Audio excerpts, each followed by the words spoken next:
want to go back to that. Oh, yeah. This was a conversation that I think I was having with Dimitri. And Mhm. obviously, I'm one of those people that don't believe in international law. I don't think it exists. Now, it could exist if you had a Leviathan to ensure it exists. But short of a Mhm. Leviathan, it's not real. Like Mhm. any law, no law is real if it's not defended. And you can say, well, it's defended if the countries come together and do that. Yeah, but you have cynical countries that have a imperialistic, or let's say exceptionalist point of view about themselves as it relates to everyone else. And so, no, the moment that you get these kind of blocks and you get countries that do as they will and people suffer as they must, then how do you point to international law as a protection? Because I guess my main point is this: oftentimes, law is restraint, right? Mm. Like we don't want you to murder, we don't want you to steal, we don't want you to kill, we don't want you to do, et cetera, et cetera, et cetera. These are things that we want to restrain you as human beings from doing. Okay, let's accelerate that or escalate that from the level of the individual to the country. As countries, genocide is wrong. We frown upon that. As countries, having a rape culture is wrong. As countries, subjugating a population, criminalizing speech, et cetera, we don't like these things. So we want to create laws and a legal structure to say this is bad and this is against international law. Mm. Okay, but what happens when it's flagrantly ignored by various countries, not just one or two, various countries? Any country that has a nuke, it's continuously ignored. Any country that is of sufficient size, it's going to be ignored.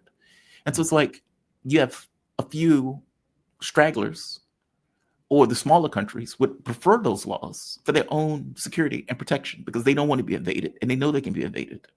But again, the minority in this case is the one that effectively suffers from the fact that the international law, as it's so called, is completely blown away. Mm. Like, how is it real? I mean, I don't think laws are real anyway, they're legal fictions. But how is it real if it's continuously blown away? And if it's blown away by a few, why should others, Mm. let's say, limit themselves to something that this other group is effectively ignoring? Mm. And Well, just for the audience to know, this is in the context of Gaza. Because the yeah. argument that was made was, well, China wants to stand up to international law and they want to remain within the bounds of international law, and passing unilateral sanctions is frowned upon under international law. And of course, Mm. taking military action is frowned upon by international law. It's like, dude, they're committing a genocide. Mm. It's like they're starving millions of people. And you're Mm. quibbling to me about something that doesn't exist by virtue of the fact that they're starving all of these people. Are you serious right now? Like Mm. it's that. It's something that is being hid behind, not something that is, in effect, a real thing. Give me Yeah. your take. Well, look, in a way, like, my experience in government is, there are many laws that are often passed, but what really matters is how effectively they are implemented. Okay. So, and sometimes laws can be very loose. They can even just be custom, social norms and conventions, legal, like constitutional conventions as well. Like in a sense, like Yeah. most of the Australian political system, the British political, the American, a lot of those political systems are based on conventions, which are not written really laws. They're just expectations and norms that constrain people. But laws can be more or less effectively implemented. And In I think countries, in yeah, countries, in all countries, and over time, like sometimes the law falls into disrepute, and it becomes the Wild West. But then well, I'm sorry to interrupt. sometimes, I just want to point out the reason why I'm saying in countries is because there's a legal structure where you have cops that can come to your house, beat you up, and take you to jail. What true, does it look like on an international scene? yeah. Well, I think in a way the law still operates as a constraining factor in the international scene, and I think clearly in the case of Gaza, that has not been enough, if you like. Without That's a hell of an understatement, Jeff. I'm just trying to be brief without going into all the issues. Yeah. It's outrageously not enough and all that sort of stuff. So please don't. No one should think I'm diminishing it or Yeah. anything like that. But I feel it's sort of throwing the baby out with the bathwater to say that because in and it's not just the Gaza situation. Like, I mean, there've been numerous cases where international law have been defied and ignored and disregarded, particularly by the United States, because it has had such a unilateralist approach to its foreign policy over time. I mean, intervening through regime change and assassinating foreign leaders and covert operations and all that sort of thing is, nominally illegal under the United Nations Charter, and yet, it's been standard operating procedure for the CIA for 30 years and screened on Hollywood, joyously. Well, did I say 30 years? 80 years. You're making my point, Jeff. You're making my point. Keep going, keep going. But what I'd also say is, governments do more or less effectively implement those laws over time. And it's not just the law is not a complete fiction. It does have a constraining factor on people, and the way in which government acts or threatens to act can also, make implementation more effective.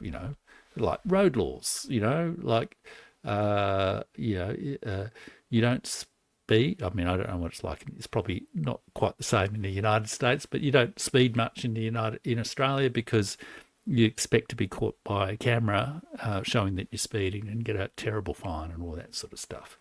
So people obey the law if they think they're going to get caught, and that constraint has broken down in terms of international law, particularly for, unfortunately, three key players who are on the UN Security Council, who are the cabinet of the international, government, France, Britain, and the United States, who have, repeatedly, recklessly supported breaches of international law.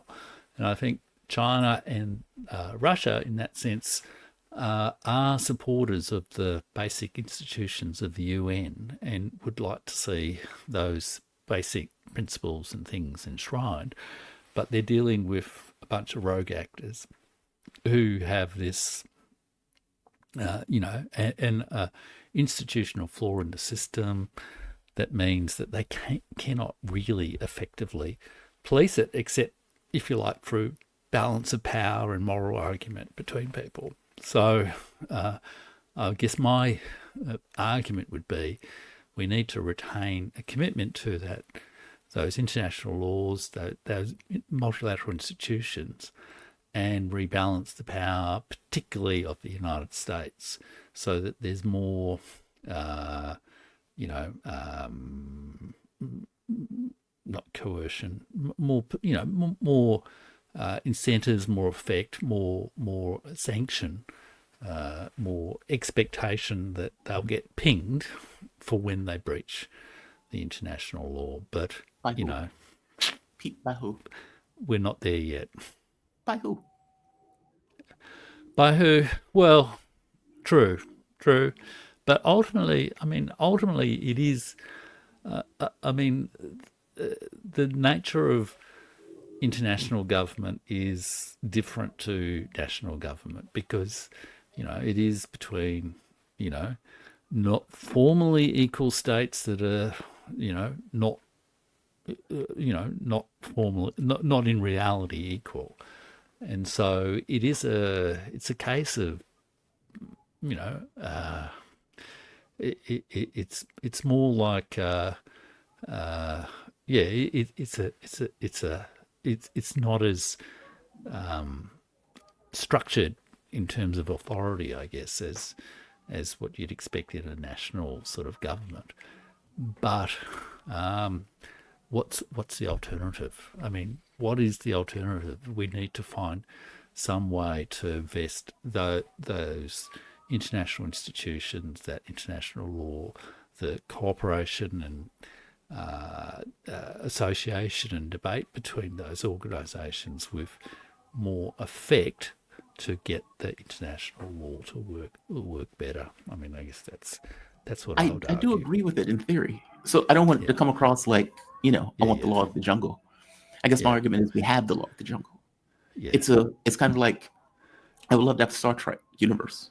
We don't have a Star Trek universe. yeah, Like meaning in regards to the way human beings cooperate with each other and everything else. That's not our world. yeah, yeah, yeah. And the law, in this case, quote unquote, has been used to effectively, it's been leveraged on some level. It's almost like, okay, you plebs can follow it. We're going to do something else. We have a rules-based order. We are an Mm, order unto ourselves in the way that we mm, effectively operate. And so, yeah, we're going to mm, use the law, exploit it in some way in order to effectively take advantage of the fact that other countries don't have the capabilities that we have. And so they, mm, on some level, follow those laws. I mm. mean, think of who was the last person they pulled for the Hague? Duterte from Philippines. It's like, are Yeah, you serious yeah, right now? yeah, Like, yeah. like that's amazing, right? So look, Naming, I agree with you that that they've been distorted and appallingly run and all that sort of stuff. But they've but it's not also even had better distorted. They've time. just been They have ignored. also had better times, and so I do feel that and I don't think it is just by getting the United Nations to sort of slap America over the wrists that things are going to change. I think, No, they're I not. mean, I've argued, that, America does need to be, have experienced some kind of defeat and withdrawal from this unilateralist position ultimately. And that's the only way things will really change. But I think when that does happen, having those that international law, that basis of multilateral institutions, the new modus vivendi, I guess, that people will develop when the United States is not sort of, you know, bossing everyone around and just No. acting like like a modest normal country, that could well be the basis for something better. And maybe some of the other, as some of these other multilateral organizations get stronger and stronger and stronger, it, it they create a kind of a Balance. collaborative force that pressures the United States to stop acting unilaterally. And I think that is probably demonstrated by what's going on with the BRICS, which largely articulates the international law conventions as expressed by the UN, and in some ways, similarly, the Shanghai Cooperation Organization. So, I mean, Yeah. it does seem to me that there are counterweights emerging that will do things, but I mean, it's tragically not enough for, the situation in Gaza or the situation in many places around the world. It's the Right. situation in Ukraine. I mean, the Minsk Agreement was ratified by the UN Security Council. So, Exactly my point. um, so, but life doesn't always work out, you know, I accept that. well. I do accept Yeah, that. I mean, and my argument is the acceptance of that. yeah, It's just kind of reality-based terms. yeah, Do we have a system of international order and affairs that the perpetrators are punished and let's say justice is adjudicated? The answer is mm, no. The answer mm, is just no. I don't even know another way around mm, it. Like, mm, keep in mind, we knocked over the government of Ukraine. That is mm, literally illegal. mm, And the West said this was, what was it? Oh God, what is the name of it? A revolution of dignity. That's what mm, they called it, a revolution mm, of dignity. And they pumped that out from speaker to speaker in all of mm, these Western countries. Okay, how do mm, you have law in that case when you mm, have groups that join mm, together like Mean Girls against the rest of the world believing that they're better and that they're not subject to those laws? And yeah, then what they realize is, oh, by the way, we're not subject to those laws. yeah, Meaning it's a recognition of reality that mm, forces other countries that may want to adhere to those laws to break those laws themselves in order to create some kind of parity. yeah, They're forcing behaviors like China. yeah, If it goes into Taiwan, will most likely be forced to. It's not because it wants to. Russia didn't want to go into Ukraine. William Burns pointed that out, that Russia didn't want to go into Ukraine. And you can look at different places around the world where, I mean, knocking over Iraq, for example, no consequence for George Bush. George Bush got 1 million people killed. They went after Duterte. And the US passed a law saying we will attack The Hague if indeed you take our troops. Like, I don't know how world policy functions without having a Leviathan. And no country is going to accept the Leviathan, short of smaller countries. That's the rub. China's not going to accept it. It's Russia's not hard, going to isn't accept it? It's so hard. I mean, it feels in a way. There is a big moral issue, I guess, that Dmitry and KJ were debating in a way. But it also reminds me of the discussion you had with Wilma Leon. Like, what's right. do you, what's right, and what do you do as an individual when you know the system is not right? Yeah. And realistically, you have, I mean, we together don't have much real effective power over any of this, really. We sort of just have to accept what happens and have a whinge occasionally on YouTube if YouTube doesn't take us down. Yeah, it's a toughie. I mean, it really is. Because short of a one world government, which just creates another power center that can go rogue, I don't know how you get out that box. You see, I think, especially in America, there's this very, libertarian tradition, I guess, that's anti-world government, all that kind of stuff. And I do feel one needs to think of world government, international government in a sort of associational sort of way. Like, there's never going to be unity. It's not the same kind of thing. It's like, people used to talk about collegial government in universities and things like that. It's sort of like the way, the professors would sort of deal with each other rather than, my dear sir, rather a manager my and good a honorable boss gentleman. kind of thing. So it's a different kind of relationship, and you need to have a forum for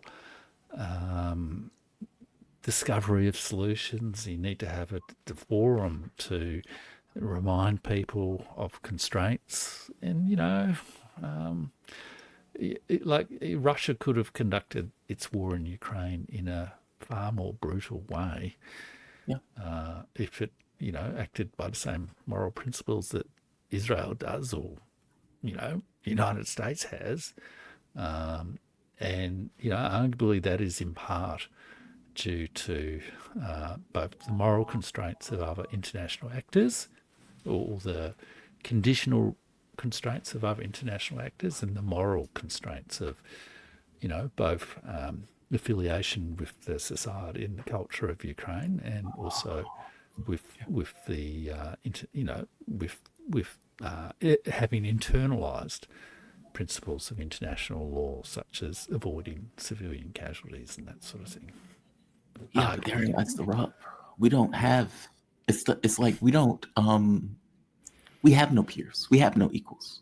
I mean, part of the reason that John Bolton never liked missile treaties was because, from his point of view, they limit what the United States can do, and our capabilities are better. So rationally, we don't want those things that would limit us if we have a better capability than you. Like, if I can build a better mousetrap, then why would I make a treaty with you on limiting the capability and the type of mousetrap we can build? It's that we don't look at the world in those terms. You haven't had that, but you're discovering now that you do have peers, and also people who can outmatch you in aspects of things. And I think it's going to be a very difficult learning experience for to use a trite sort of phrase, but a learning experience for certainly United States government, elites, but also cultural elites, like the people in the media and all that sort of stuff as well. Over the next 20 years or so, as people realize, oh wow, those Chinese cities actually look pretty good, and gee, did you know India is about to launch a spaceship? They're not just some sort of people that Peter Navarro and that noxious guy Stephen Miller might have all sorts of contemptuous attitudes towards, you know. And Russia is not a gas station masquerading as a country. Right. It's quite an impressive culture and It's society. like a So forth economy. yeah. Yeah, it's going to be a learning curve. I mean, it's interesting. What time is it? Oh God, I kept you long. Um, Oh, that's okay. That's okay. one Wanted last to point. ask. Yeah, That's ask me going to about. be, yeah, that's going to be an interesting Thucydides gap, because I think the gap Mm, is not just with the U.S. and China. I think the gap is with the West and the rest of the world. mm, And that all things being equal, I would even make the argument that part of the reason we got Trump is for that effect that you were talking about.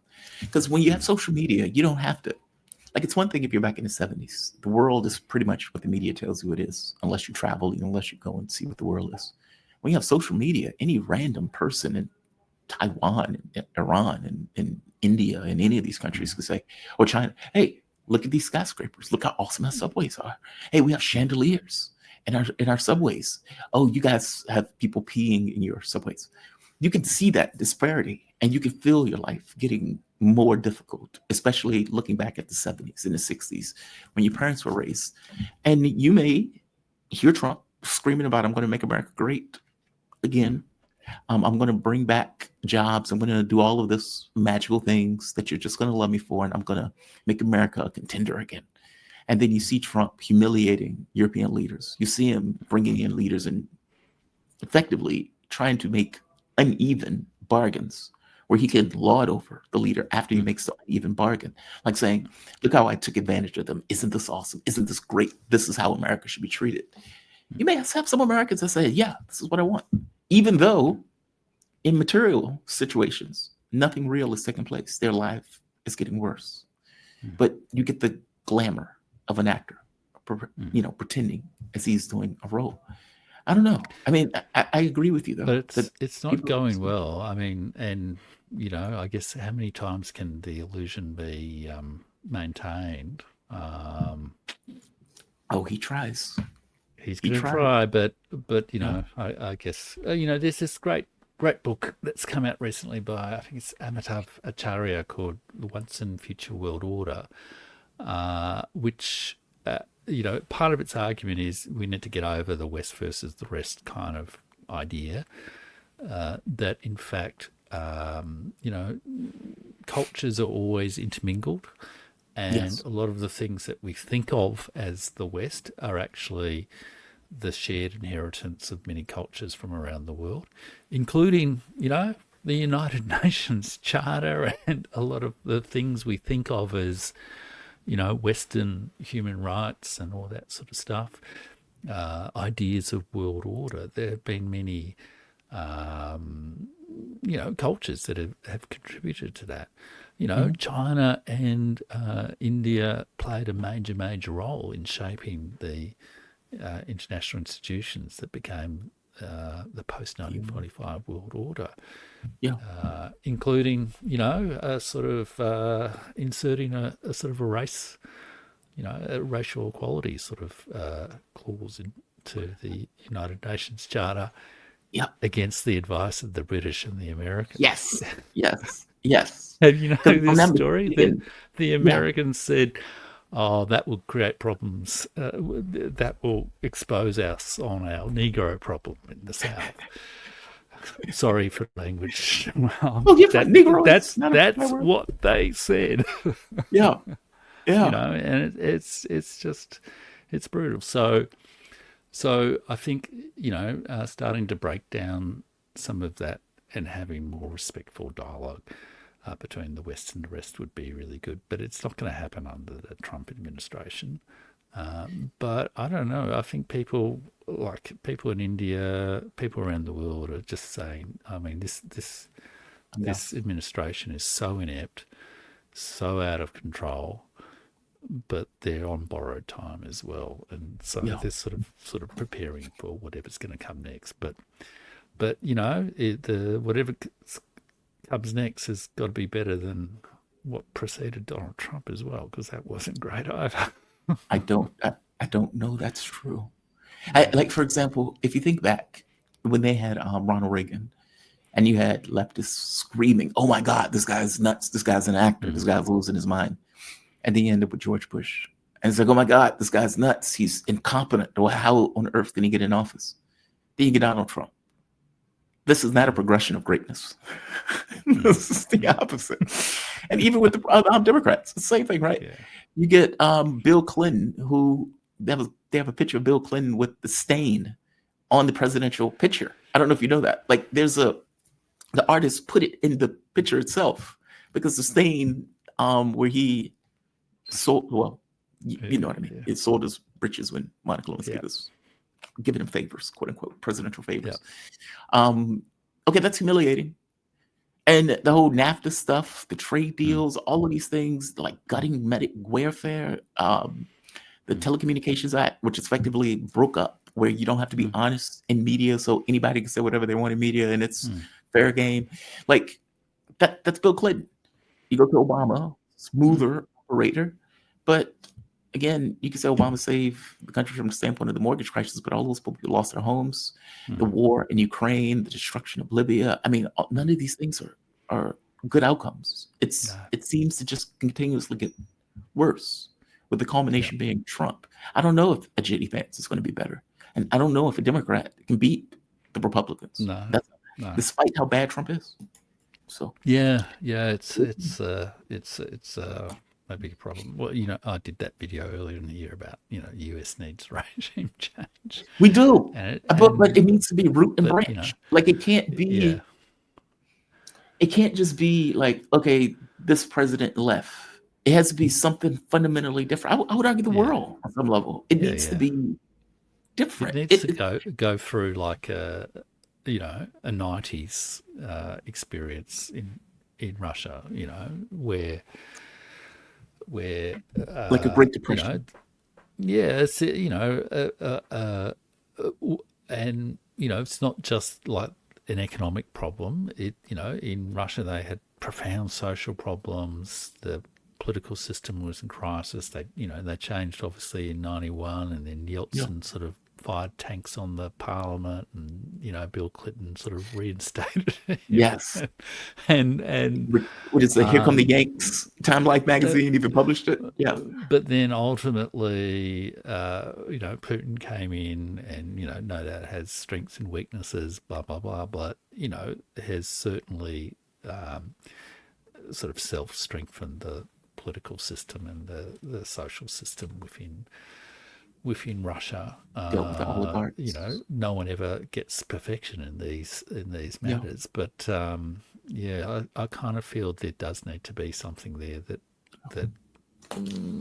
takes away this assumption of supremacy and just lording it over the other regions of the world, and refocuses America on its very significant domestic problems.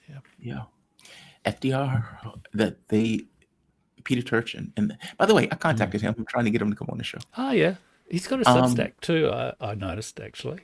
He does. Yeah, he responded to something. I responded to some of his things, so he's stalk him on Substack. Yeah, so have I. He told me, he said hit him up in September, and I was like, hey, September, can we get together now? Yeah. Jeff, man, I always enjoy these conversations. I swear to God, I do. You have a fantastic show, fantastic channel. Jeff Rich is an author, historian, podcaster who worked for 33 years in the government. Now retired. He currently lives in Melbourne. Somebody said it's. You said that perfectly, Jamal. Oh, I got it. Okay. One of my commenters was like, "It's Melbourne, like either an IN or UN." Thank you for that. All right, from Melbourne, Australia, Jeff has spent a lifetime studying history and how knowledge of historical occurrence can give context to changing political, let's say, territory.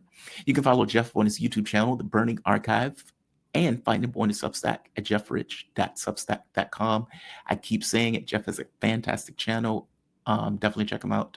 his historical content and everything else. And by the way, Dr. Jeff Rich. Dr. Jeff Rich. I know you don't like to put on airs, but F it. I'll do it. Dr. Jeff Rich. And I'm going to do a video on Huntington's Clash of Civilizations in the next week. So I know I got into a little bit earlier in the show, but we can talk about that another time. Yeah, I would love to talk about that. I got into a brawl with Sarah Bills on that. On that book. I'll watch that. Yeah. I so disagreed. But I would watch your video. I don't want to spoil Sarah's appearance, but I think you're right, Jamal. But thank you for that. Thank you. I don't think this stuff is ingrained.